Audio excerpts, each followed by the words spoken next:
I'm Priscilla Ford, and you're listening to my interview with Elaine Goodman on gogoodman.com.au.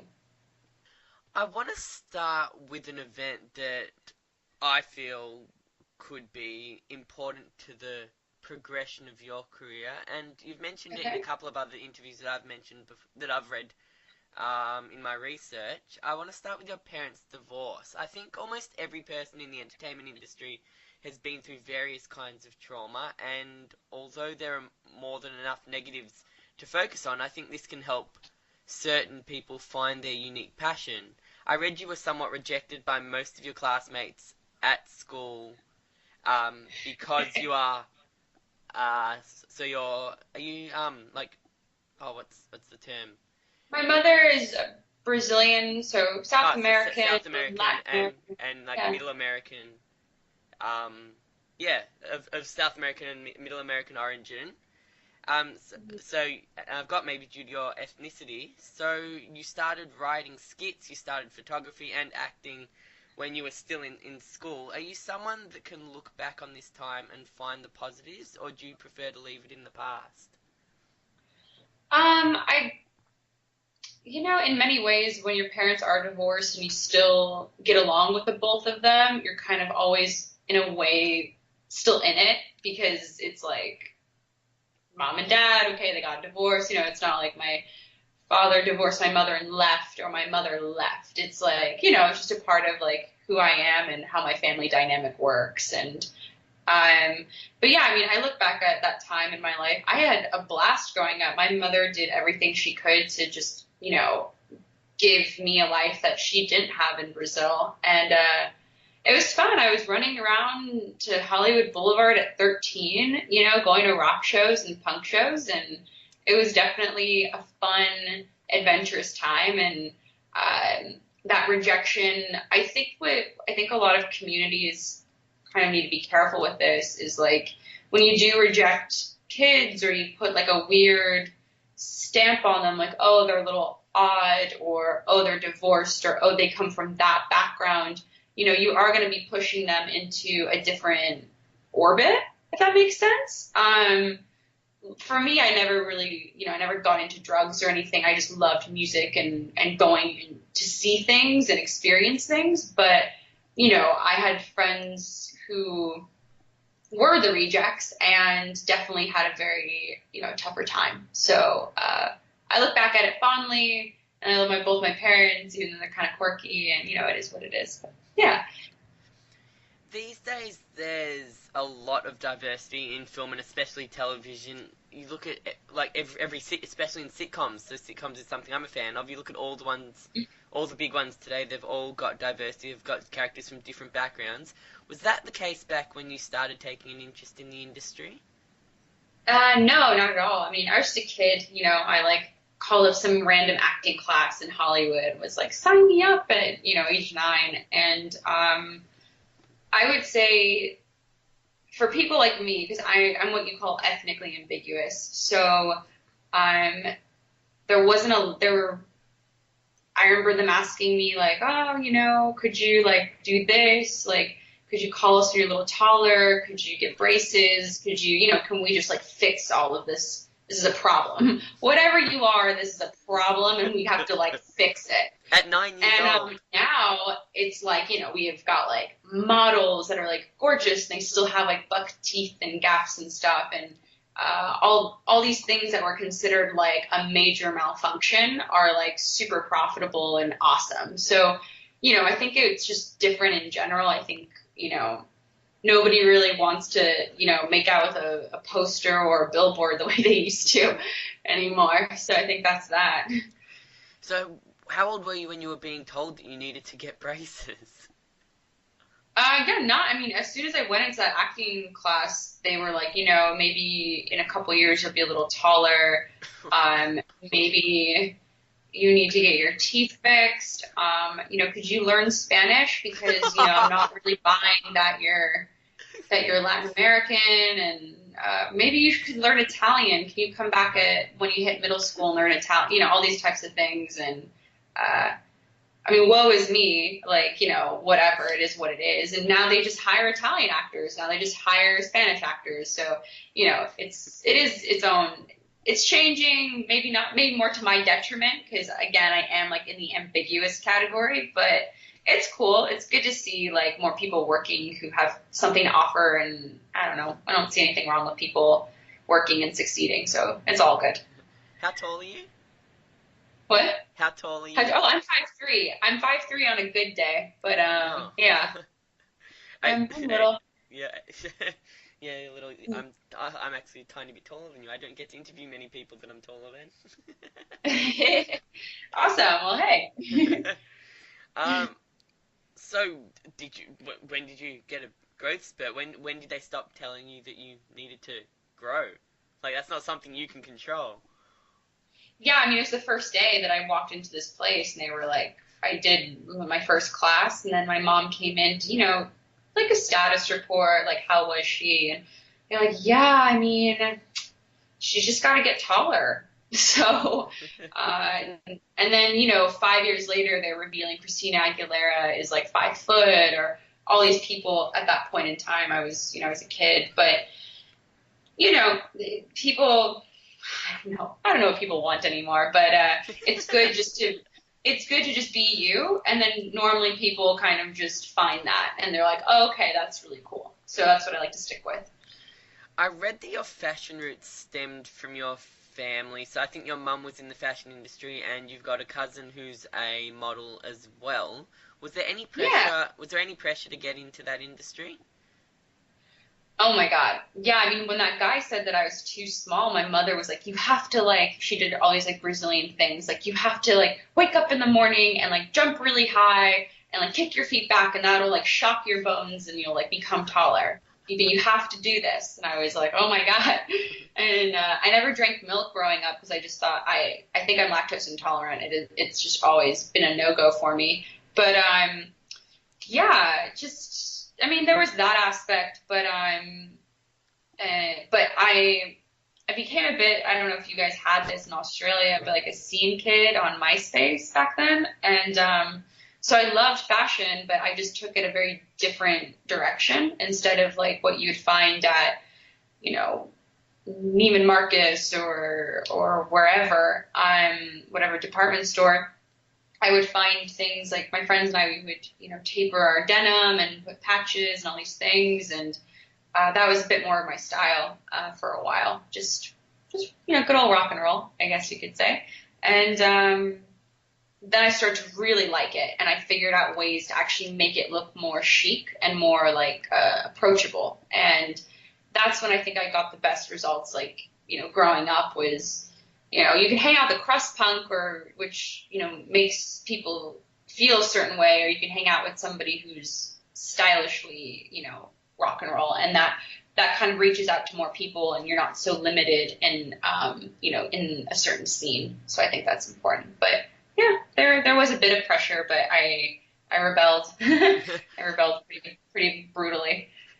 I like the term stylish rock and roll. Did your mum agree with this style?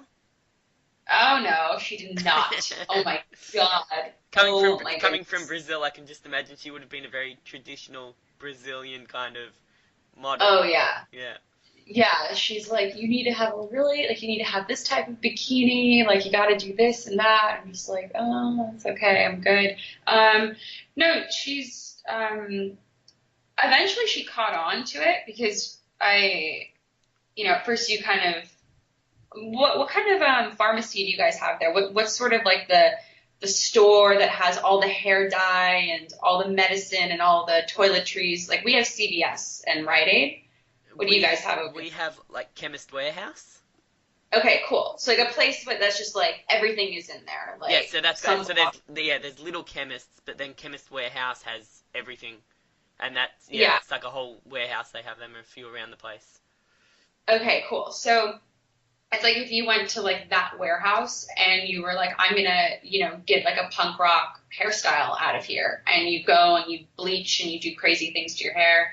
Eventually I started to like go to professionals and get my hair done, which made me look a bit more like Dragon Ball Z status. But once my mom, I was totally Goku. You don't understand. It was good. It was really good. So I had that hair, and my mom looked at it, and she was like, you know what?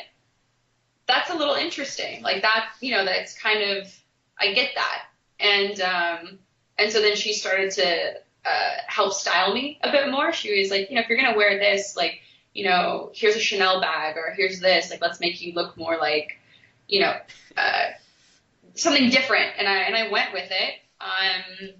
It was cool, and I did that for a bit, and then the Goku thing was too much to keep up with, and then I just became a hippie, and that's been that. So, but yeah, I don't know. Do you have photos of this style? I do, and I don't plan on sharing them for a long time. Yeah, Aww. yeah. They're cool. They're very good. But, yeah. Wow. So, do you have a nerdy style? Like, were you into, like, did you like that anime kind of fashion I style? loved anime. Oh my God. Really? I think, yeah, Tenchi Muyo is probably my favorite anime. Well, yeah, Tenchi Muyo was like to the point of like reading way too much fan fiction and buying all the movies, like, getting really deep. Yeah, I liked Inuyasha. I thought that was cool. I remember like a bunch of things that were on at the time, but you just sort of you can only be entertained by the same few seasons of of anime or for anything for so long, So you go through phases, right? Do you still have a nerdy side these days? You know, I've been trying to hack WordPress for the last 10 days, and I have to say any nerdiness I may have had it's gone. Like it's yeah. I mean, I dated somebody who was into cosplay once. That was pretty cool. I went to like a comic like convention, and I dressed up as Rogue because I think she's like the easiest person from X-Men to do, and that was super interesting. Like I've never seen anything like that in my entire life, and it's radical. It's so cool what people do. They just have these 9 to 5 jobs, and they're just like so passionate about doing this one costume perfect, and I don't know, it's really like admirable. Like it's so cool. I love it. I also read that your dad is a gem hunter. So Yeah. you traveled around with him when he was on the road. Did this expose you to different cultures and fashions? Um, I think I was too young in a sense. I think it makes me feel more at home, if that makes it, because it's like, oh yeah, I've been there. Like, how different could anything really be? But I think what helped me the most is, not, I mean, I feel like I can talk to a lot of people from a lot of different cultures and sort of get a quick grasp of like what they've gone through or what's going on with them.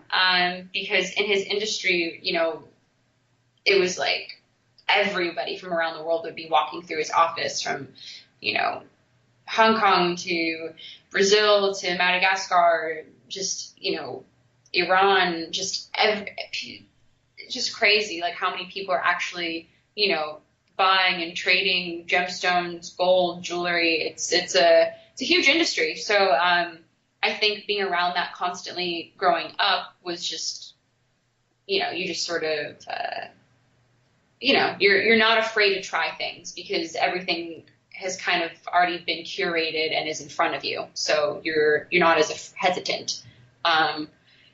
Yeah, yeah. So did you go to Madagascar with him? Apparently I did. I don't remember.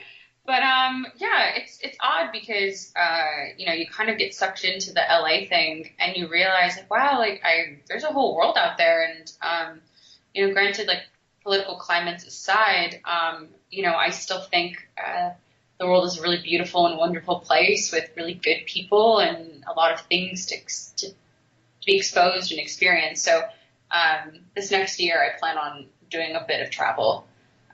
So yeah. What's on your itinerary? One, I have to go to Costa Rica because I absolutely love Costa Rica. I want to go to Thailand. I do want to go to Australia because you guys have way too many like Instagram beautiful things that go on over there that I feel like I'm missing out on. I'm like, what? Like, why are we all just living there? Like, why is there anything else outside of this? It's like bronze babes in bikinis with like juice, and you're like, what? This is a country? Like, what's happening here?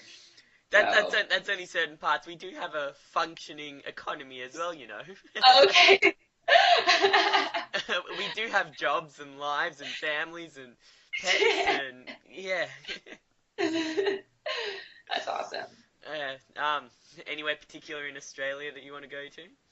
I don't know anything about Australia, and I'm hesitant of even saying the Great Barrier Reef because of everything that's been going on with it. You know, it's like you want to go and you want to see it and you want to snorkel in it, but it's at the same time like, no, don't do that. So, you know, I would love to maybe one day do some kind of like environmental work and, you know, help in some way with that because my dad's a surfer and my mother is a swimmer. She was a professional swimmer in Brazil. They're very aquatic people. So, you know, just when I hear about that reef and the fact that it's been going on for so long and it's still like a fight to, you know, preserve it and keep it thriving, it freaks me out to be quite frank. But yeah, how is it on your guys' end? Is it how do you guys feel about it? I know we're Um, just I mean, honestly, it's not in the news a lot. Like we know there's arguments going on about how to preserve it and what's being put into it and what's being taken out of it and everything, hmm but it's not in the news often. I guess it's just like there, like it's still a tourist attraction. A lot of right. people still go and see it. I haven't seen it before, as far as I know. Yeah. I don't think I've been that far up Australia yet. Yeah. But it's like there's people there. Like there's always going to be arguments about it, but whether it it completely disappears or gets ruined, I don't think Mhm. that could ever happen because Yeah. it's like Just too big. it's a one of those it's like a Constant. wonder of the world. Yeah. Yeah. I mean, there's Well, always that's going to good. be That makes people me feel protecting more. it. Yeah, that's good. It makes me feel a bit more relaxed about it because you read things online or even on the news here, and it's like, I mean, granted, it's not like newsflash, the Great Barrier Reef, but there are these kind of like resurgences every now and then of, you know, laws or something that's been going on or how this economy will affect the reef. And it just makes you kind of think like, oh God, like it must be horrible. Like there must be protests or something must be going crazy. So it's good and interesting to speak to somebody who's in Australia and is like, well, you know, we're concerned, but you know, there's no like rockets being launched or, you know, panic or anything like No, that. no, no, News not articles make it seem like it's a war over this reef. So I'm like, no, I don't think it's quite a war over this reef. I haven't like read much on it mhm, at all, and it hasn't been in the news lately. If there was a war over it, it would be in the news. It'd be in some yeah, kind of news. But yeah, like, no, there's no rockets or anything. Like, yeah, no, yeah. That's just good old I think, America yeah, freaking us out. Okay, just yes, checking. no, yeah. So in all fairness, I think a lot of American news agencies try to bring the drama, if that makes Yeah, sense. it makes Try to no, it makes over great sense. dramatize. Yeah, Yeah. I think North Korea is a bigger worry than the Great Barrier Reef at the moment. right. Totally. Oh my God. Yeah, you're Yeah. not anywhere near Hawaii, are you? Yeah. Well, California. No, Yeah. Oh well. no, but definitely come to Australia. Like yeah. Australia's like a great place to come. Yeah. There's like we have a lot of things that are well like that are known around the world. Not a lot in Melbourne, but Melbourne's a better city than Sydney, honestly. Yeah. That's a bigger war than anything else we experience, the war between Melbourne and Sydney. That's awesome. This is an interesting question. How do you juggle because you practice both things? How do you juggle modeling and acting? Do they often intertwine? I don't really, well, to be honest with you, I'm just sort of switching my gears a bit towards, like I said, like my press has been driving me crazy. I'm really focusing a bit more on content creating at this time and launching a company. But yeah, with modeling and acting, sure. I mean, you get hit up by photographers and or like a cinematographer who just wants to like take photos of you because they just, hey, you're interesting, like let's do that. And you go and maybe you'll meet like their director friend and then whatever. It just kind of keeps rolling over here, if that makes sense, because it's such a creative hub and everybody just really wants to have a career in entertainment. So people really just collaborate and try to, make things work, if that makes sense. So I'd say they kind of all, whatever can get you, whatever can get you sort of the attention like that you need is always good. Like if yeah, I mean, you know how that is. It's like if you're looking for a job and you just need to get that person's attention. So I think it all helps, to be honest. So yeah. Is LA a city where like everyone wants to collaborate, or are there some people that are like, no, I don't want to work with you. I don't want to associate myself with you. I want to be my own person and yada yada yada. So what's the kind of feeling? I think there's a couple of really conflicting things about Los Angeles, and if anybody wants to move to Los Angeles and wants to pursue something in entertainment, one, if you are doing it from like Australia, like if you're not like in general North America, like if you're not in Canada or Mexico, I would say, get established where you are, because you don't need to run to LA to then just be swallowed up by it, because this place, it cycles out. It's like the Great Barrier Reef. It'll be here longer than all of us. And, which is why people, are so fixated with it. It's like people want to be remembered very badly here. So yeah, so in some ways it's very isolating. People, are trying to be like the most popular and like the prettiest and whatever it is, whatever they think fame is, they're trying to be that. They don't really understand necessarily like the marketing mechanics to it or have an actual education in, what it is. And that's fine. People will eventually learn. You'll eventually throw enough money at seminars to say, whoops, like I get it now. But then in other parts of LA, it is super collaborative because we are human and you cannot do it on your own. You didn't come into the world by yourself, So, yeah, I mean, I have friends and we all love to just like, hang out and write. I have fantastic neighbors. Some of them are DJs, some of them are mixers, and you just run around and, be friends and make stuff happen, because nobody's going to make it happen for you. And you have to always bring something to the table. So, I think that's the duality of LA, and then there's just the people who live here who are just like trying to like work their job and get on with their lives, which is a totally different thing, and that's that. So yeah. And I think that's the one good thing about social media, is that you can be anywhere in the world and still get a following now because of social media, because of Skype, because of like being able to call people overseas on telephones and everything like that. Yeah. But you can attract anyone that's on social media just by sitting in your own room on a computer and actually working on something that you're passionate about, which is what I do. I don't need to schlep all the way to LA to live just yet, or to New York. If I'd moved anywhere, I'd probably move to New York.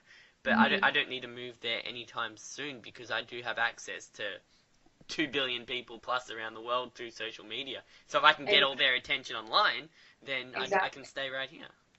Exactly. I think it's super important for people to keep that in mind. And, because when you do move to these big cities, New York or LA, and it's, it's like you're just going to honestly waste a lot of money your first year. Like it's not like, I'm going to like find an apartment and like get a job and everything will work out. It's like, no, you're going to arrive here. The first thing people are going to tell you is your headshots are shit.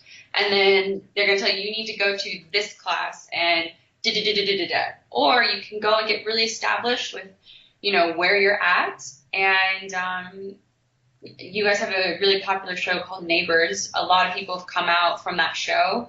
Work with what you got. And that's how I see it. So, yeah. You sound quite young still. Why do you have this mentality already? Is this mentality common for people? I'm guessing you're under 30. Yes, I am. So, how do you have this mentality already? Because I used to do personal assisting, and that shows you everything that you'll ever need to know here very quickly. And God, it's like you date like a Mr. Model type, and you're like, that's not quite how it works here. And you like try to warn him. You're like trying to so bad, or you meet like this girl in acting class, and she's like super sweet and a model, and you're like, no, like and it's like, oh, it's too late. She's in a booty shaking music video and is getting discarded by everybody. So it's just what happens here. And I'm like such an advocate of like, have your community, have yourself within your community, don't be a selfish jerk who's like, who thinks they can do anything mean to another person and just keep posting on their social media and continuing the, that type of selfish behavior, because eventually you are going to deal with like corporations and brands and companies. And if you are truly that shitty person that just bulldozes over people and tries to outfame them, somebody will stop you. Just what happens. So, because those bad characteristics will come out when you need to ink a deal, and they just will. So just get rid of those bad habits and don't be that person, So personal assistant, that's how I got here. Whose personal assistant were you? Well, I was a personal assistant in a group. I was one of like 3 for my cousin actually, and she's like fantastic. She had a really great handbag line for a while, and you start seeing like other people's, you start meeting other assistants and other people's camps and other things going on, and you just pick up on how things work. And yeah, you start meeting people who are like on the corporate side and how corporate side works, and you kind of have to remember like, what you're really dealing with. It's an industry. It's not just like, me in my bikini, great. It's like, it's work. So, yeah. So, in summation, modeling and acting don't really intertwine for you at the moment. Yeah, I think. Oh, are we still on that one? Wow, I just went on a tangent. Sorry, I took you guys on a ride. I apologize. I like it. That's my job. Good, yeah, totally. You just got in my head, and you're like, reveal it all. Just tell me everything, and here I am. Yeah, acting, modeling, yes and no. Right now, I'm focusing on. You're like laughing so hard. Yeah. I'm trying not to interrupt you. Oh no, it's fine. Please interrupt me. I'll just go on and on. It's terrible. But yeah. Anyway, that's that. That is all I have to say. Yes. Put it away. Hands clean. I'm glad I can be the person you can unload on, Priscilla. Oh, thank you so much. I appreciate it. I really need the therapy. It's great. And there's no point me charging you because the conversion rate to Australian dollars is terrible at the moment. So the first one's on me. Good. So at the moment you're involved. You were acting in a short film called Deux Face. I'm going with the French pronunciation. Yes. Because that's how it's spelled. And it's a short film from my reading about the interaction between a person and their inner self. And it's classified as a fashion short film. What's the definition of a fashion short film in a fashion film festival? Something that basically makes no sense, but it's abstract and really pulls people's imagination. By not making sense, I mean, there really is no like beginning, middle, and end. You kind of just get dropped in the middle of it, and as it's happening, at least from what I've seen with most fashion films.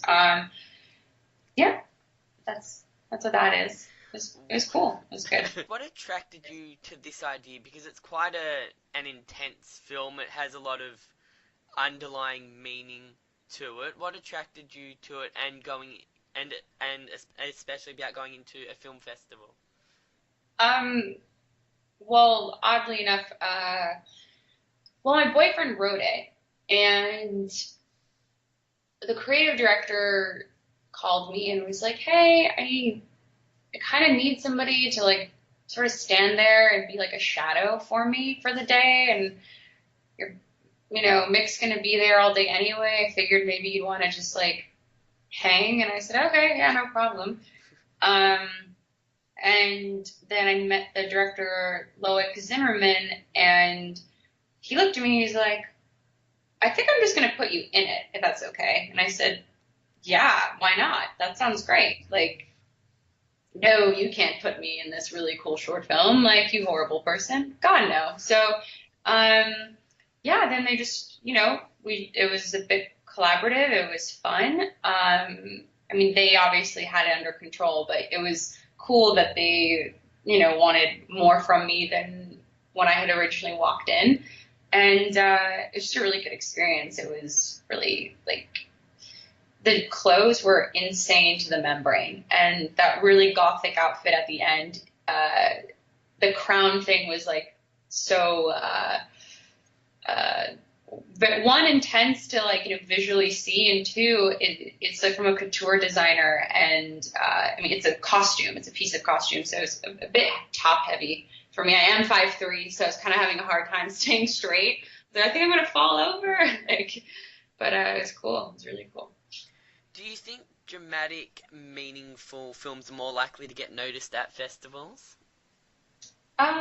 Yeah, I think if as long as the content is good quality, um, 'cause there's a lot of stuff out there that just isn't clean looking, and even things that are grainy and artistic, they still have to have there's like a format to it. There's something that has to be appealing to the eye. That doesn't make a person, get a headache when they watch it. And I think that type of content will always prevail because it just gets people's attention. Not many people really put in the extra time to, make sure those details are handled and in line. So yeah, if you're doing drama, it has to be clean. So yeah. Do you prefer being part of a film that has more of an underlying message or meaning? Yeah, definitely.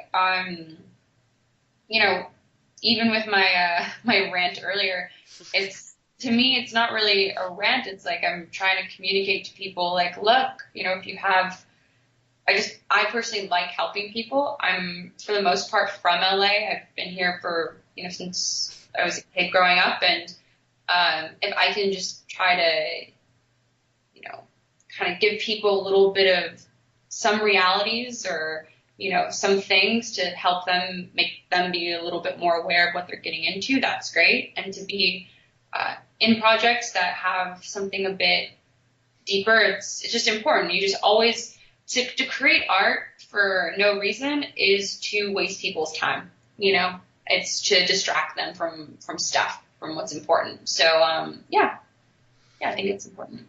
You're also a fashion blogger, and I'm guessing that refers to the WordPress issues you were having Yes, earlier. yes, completely. Yeah. Do you feel like you're in tune with what's trendy, or do you pick and choose what you personally like? I think I'm one of the least trendiest people, to be honest with you. And I plan on keeping it that way. That's why I think there's so many cool trendy things going on, and they've gone a little too trendy to the point where you could buy something and literally, see another post and like hate your life, and that's like not okay. I think that style and fashion is super important, and I love trendy things, but buy yourself a nice jacket to put on top of it that's gonna like outlast that trendy thing. Just you know what I mean. right? A little. Okay. I'm got. I don't have anything to do with fashion. I just like what I'm Okay. comfortable in. Yeah. No worries. The one thing that really annoys me is when I see people that have the same shoes as me. Ah, I Do you, see. do you know people like that? Well, I love Vans and skate shoes personally. So I do see people wearing those shoes, and to me, I think that's the odd thing about America with the way that we market things is it's a lifestyle, you know. So if you're buying Vans or something like that, you're feeling like you're really buying into this whole like fantasy world. And when you see somebody with those Vans, like, oh, cool, we're subscribing to that same fantasy channel, and that's good. I like having things in common with other people, but if I have like some really killer shoes that I found and I got them on super sale or whatever it is and how I like acquired them, I see somebody else wearing them, I'm like, that's cool. How did you get those? So, Vans different. and Vans and skate shoes. You're keeping Avril Lavigne's legacy alive. Avril Lavigne, oh my gosh. That's funny. I was actually thinking about her yesterday for some, not that I know her, but I was like, God, Avril Lavigne and that necktie. What's up with that? I was thinking about it. It's funny. Good, What good times, the Von Dutch days and the lowriders. It's good. What's the craziest trend that has taken your interest, or have you ever been wrong about a trend? Um, I think as far as interest, I mean, I think a couple months ago, and I don't know if it's still as crazy as now, but the whole like massive lip thing was really nuts for me to see. I thought you were gonna say Pokemon Go. Oh, that was no, that was like in LA. That was a year ago, or maybe Right. I can't even remember. Good. But I would say just like big lips and like big booties that are injected. I thought it was gonna go away, and it's like alive and well, and it freaks me out, 'cause, What? Because honestly, like I remember growing up as a kid, and like my dad's side of the family, they're blonde hair, blue eyed, and my dad is like a black hair, blue eyed, and I remember growing up and like wishing I was more white, like all the time. Like, gosh, I wish I was like this pretty blonde thing with like blue eyes and just everything just seems so much easier for them. Um, and uh, now you see the complete opposite where these girls are like, putting like big old lips on them that aren't theirs, and it's sad and scary because the fact is that nobody should be wanting to be like a complete different culture, if that makes sense. Like you shouldn't feel like yeah, I mean, I guess like wait until you've actually lost collagen in your lips before you start, blasting your face with that stuff. It's poison, If you're going to do it, wait until you're a little older. Um, but yeah, I just that trend interests me in the sense that it's super unnecessary, super costly, and everybody knows it's fake. So like, why do it? You can see it when people talk that their lips are like catching up to themselves. There's, so there's no point. Sorry, I'm a bit honest, Yeah, unfortunately. no, no, But that's fine. It's just quite graphic. What do you mean they're catching up to themselves? just the way, I mean, you've seen it, like when somebody's like really injected, they're saying these words, but the lips itself needs to kind of like it's a thing, Yeah, even when they're fake. yeah, And yeah. and oh my foot. But yeah, it's just it is what it is. Have I been wrong about trends? Yes, because apparently people keep injecting their lips and they're going for it. So yeah, that's that. Yeah. I guess it started back when, well, and in the early 2000s when Angelina Jolie really started to become a household name. That was the Yeah. first anyone ever knew of Yeah. the that lips can be like that. Now, whether hers were natural back then or not, that's up for discussion, and it's not up Yeah. to you to make Yeah. to have an opinion on that right now on this interview Yeah. because Yeah. so but that's where it started, and it kind of has just grown and grown. And then Octomum obviously tried to recapture Angelina Jolie's look, and that went pear-shaped. Yeah. Yeah. It's it hasn't stopped. It hasn't stopped. It just changes, and the fact that, I mean, and I get it. Like, I have friends who are makeup artists, and I think that, you know, like, fun makeup tricks to, like, you know, create dimension and look prettier for the night, like, why not? But, you know, I think, I just don't like it when people feel bad about themselves when they can't really do anything to change it, and when they feel like they have to. Because, you know, as somebody who grew up the way that I grew up, like, I always wanted to be somebody different, and I know what that actually feels like, and it's just whatever, you know, you get over it, you move on. So I just don't want more people to, like, continue that. It's just not healthy. So I think everyone goes through a phase of wanting a to be phase. someone different. That's school. That's exactly what school is. Yeah. Except the 2 people or 4 people in the school who just get everything they want. And you're like, God, why you? Where I went to school, everyone was athletic. Because I went to school, did most of my high school in the country, and everyone was athletic. And I'm this short, chubby kid that's trying to keep up with everyone. And most of the time, I could hold my own, but I'm just never gonna get that growth spurt that everyone else got. Yeah. And then when you leave school, you realize that you can start to choose who you want to mix with, and who you want to hang out with, and who you want to be, and that's where you become creative. You don't get to be creative in school because everything's set out for you. Yeah, exactly. Completely. And you obviously need to do school to have that basic education, but it's not the be-all and end-all, because once you leave school, no matter what score you get, you're going to find something. Most people find something that they're passionate about. Yeah, exactly. It's just part of it. Yeah. So have you ever seen guys that have caught on to the lip thing? I mean, I did live in West Hollywood, so I definitely saw that. But yeah, I mean, to me, it wasn't.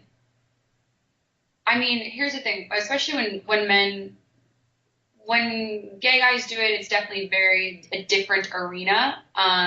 Some of them do drag, some of them do other things, and it's something so that is not in my realm that I have just always, it's like a very let it be type of thing.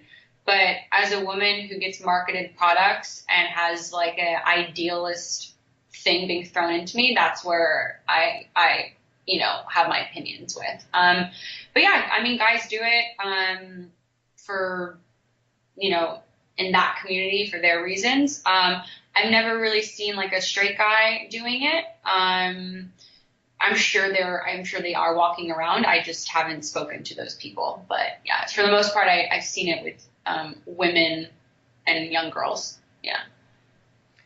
And finally, so let's leave that at that. Where can people find you? Where can people find me? Instagram at thepriscillaford.com, or at thepriscillaford, and then priscillaford.com. Priscilla, thank you very much for talking to me. It's been an absolute pleasure. I'm glad I got you to open up a little bit, and I love when people share information, share opinions, so it was a real pleasure being able to talk to you today in such a relaxed environment. Thank you. Thanks so much for having me. I really appreciate it. Until next time.